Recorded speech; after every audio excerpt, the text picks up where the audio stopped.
Crypto cons are frequent, and the sector's loudest and most well-known leaders have faced substantial legal trouble in recent years. You know the names crypto, that news collected some commentary about whether the crypto industry has a serious leadership problem or simply suffers from a few bad apples. At a glance, it does seem like fertile ground for shady goings-on. But then again, is it worse than anything else that's out there? Asks Anthony Scaramucci, founder of Skybridge Capital. You could say there are bad apples in other parts of finance, Scaramucci told us via Saxo. I would maintain it's not worse than anything else. I would say that we're in the process of cleaning this up. Scaramucci, whose hedge fund embraced Bitcoin as an offering in 2020, has a prolific career in finance, having spent 7 years at Goldman Sachs. He was also a former White House communications director for 11 days under ex-President Donald Trump. Scaramucci has since soured on Trump and endorsed Vice President Kamala Harris for the 2024 presidential election.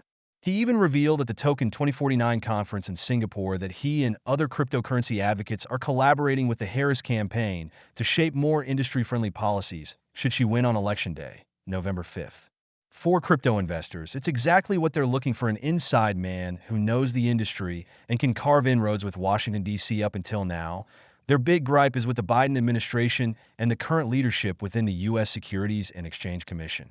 In 2023, SEC Chair Gary Gensler, a Biden appointee, brought a total of 46 cryptocurrency-related enforcement actions. That's up 53 from 2022, according to Cornerstone Research. Lawmakers were perhaps embarrassed by FTX founder Bankman-Fried, Scaramucci adds. Bankman-Fried was convicted of embezzling an estimated $10 billion of his customers' deposits, that the SEC's enforcement actions grew more strict. Since FTX, Gensler has taken action against major players such as Binance, Coinbase, Ripple, and Terraform Labs. This has sparked numerous legal battles, including ongoing high-profile cases against Ripple and other big-name firms in the industry.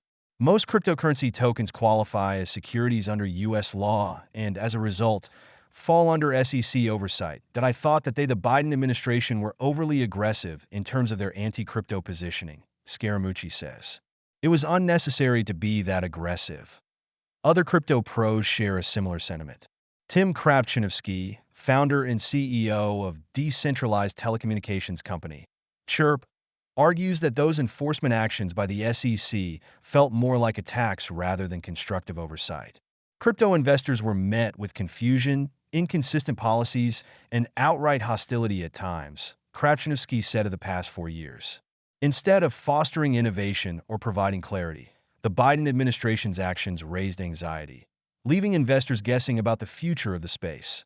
Crypto's PR nightmare continued last week when U.S. prosecutors brought charges against 15 people across 4 companies: Gobit, ZM Quant, CLS Global, and MyTrade.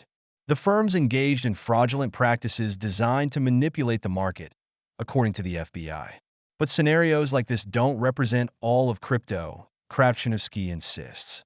The industry doesn't have a leadership problem, it has a trust problem, he says. Every time someone like Sam Bankman-Fried makes headlines for fraud, the media paints the entire industry with the same brush. But remember, in any sector where money flows, so do opportunists and criminals. It's not unique to crypto. Indeed, crime permeates all corners of finance. In 2023, more than $3 trillion in illicit funds reportedly flowed through the global financial system. This trend is expected to continue, driven largely by the rise in digital technologies, which provide new avenues for criminals. It's unfortunate that there has been a growing list of arrests and charges amongst high-profile crypto leaders, David Morrison, senior market analyst at Trade Nation, says. Some have clearly been bad actors who have bamboozled and defrauded their customers, broken regulations deliberately for their own gain, and so on. But this is not unusual where new technologies and money collide. It's a bad look, but one Morrison expects to improve should regulation continue to develop in ways helpful to the sector as a whole. That will require regulators and policymakers with a genuine interest and understanding of cryptos, valuing its importance while welcoming its potential, he said. It's no wonder the industry looks to Trump's possible re-election as a silver lining. The 78-year-old candidate saw an opportunity to court a passionate portion of the electorate that had grown frustrated with the Biden administration. Gemini co-founders Tyler and Cameron Winklevoss are two of his biggest donors. Once a crypto skeptic, the twice-impeached Trump is now amongst the industry's most ardent cheerleaders. He's even gearing up for the public sale of his own token under the banner of World Liberty Financial, a firm he launched with his three sons, starting Tuesday, October 15th. Polymarket, a platform that allows gamblers to bet on real-world events using crypto, has him currently leading Harris in a 2024 presidential prediction by more than 8 percentage points. But in an industry marred by illegalities, is Trump the first former U.S. president to be convicted of felony crimes crypto's best bet? Even the Republicans' most staunch supporters have a bad feeling about World Liberty Financial. Whether you like Trump or not, his World Liberty Financial venture shows he's not shying away from crypto, Kravchinovsky says. Say what you will about the hype, but at least he's not trying to kill the industry with endless regulations. Crypto is one area Harris has seemingly deviated from Biden. Last month, at an event in Manhattan, the Democratic nominee stated that she wants to embrace innovative technologies like digital assets while also protecting consumers and investors. Billionaires Mark Cuban and Ben Horowitz are both on board, so is Ripple co-founder Chris Larsen, who made his first recorded cryptocurrency donation to her campaign. Should Harris win the election, Morrison offered some advice on behalf of his crypto peers if Ms. Harris wins next month. Then please don't relegate cryptocurrencies to the can't be bothered bucket. Crypto has the potential to help the unbanked and boost entrepreneurship in some of the poorest and most neglected places on our planet, he adds.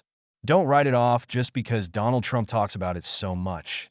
Kravchinovsky agrees that if Harris takes office, she needs to understand that crypto isn't just about speculation, it's a transformative technology that could redefine industries, he said. But Harris, the thing, she's got to listen to people who actually understand blockchain, not just the hype artists or the bureaucrats who think in terms of control. This isn't about shutting it down, it's about creating a healthy environment for it to thrive responsibly. The U.S. can't afford to let fear or misinformation drive policy. The A.S. Scaramucci puts it the best days for crypto are still ahead.